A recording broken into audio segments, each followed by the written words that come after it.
how to save a sound on TikTok. To get started, you first need to make sure you have installed the latest version of TikTok. Then, open the TikTok application on your phone. You will then be taken to the homepage of TikTok. Here you can view all the contents that are shared on TikTok. From this page, navigate to a post you like.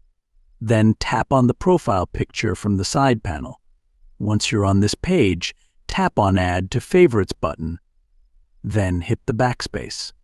Get back to the home page. From here, go to Profile at the bottom right corner.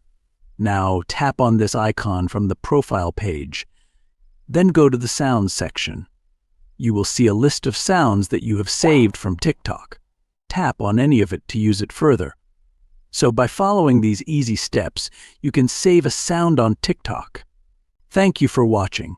Please leave a like if this tutorial helped you, or leave a comment below if you have any questions related to the video.